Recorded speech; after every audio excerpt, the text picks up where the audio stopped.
A Chinese official is blaming Russia's deadly invasion of Ukraine on NATO. The vice foreign minister saying, quote, rather than breaking up, NATO has kept strengthening and expanding. One could well anticipate the consequences going down this path. The crisis in Ukraine is a stern warning. That same diplomat went on to say that the sanctions against Russia are getting more and more outrageous. Here with analysis is senior fellow at the Gatestone Institute and Asia expert Gordon Chang. Gordon, it's always great having you, especially on this topic, which is, of course, your area of expertise. Here's a question I have for you. When the Biden administration went to China very early on, seeking their help somehow in getting, maybe taming Russia's ambitions in Ukraine or maybe getting them to stop, I was always really confused because China never did anything to help with North Korea. Why did the Biden administration think that China would help them with Russia?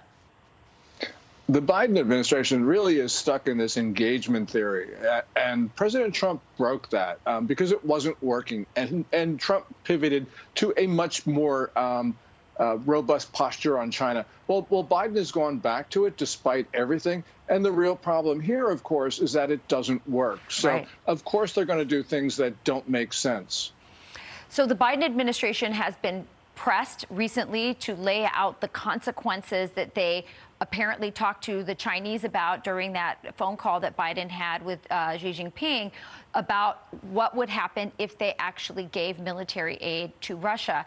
Biden hasn't said what that would be. Is that smart not to tell or publicly announce what those consequences are, or should he have laid out a very public red line for China? President Biden, I think, should have imposed the sanctions on China. Remember, the White House readout of their Friday video call with Xi Jinping said the consequences and implications if China provides material aid.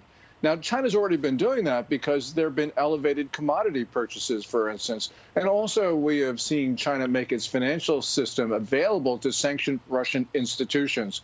So when you put that all together, China's already provided material aid, and it's been doing that for weeks. So the Biden administration is warning about things that have already happened. So, of course, it should be imposing sanctions now.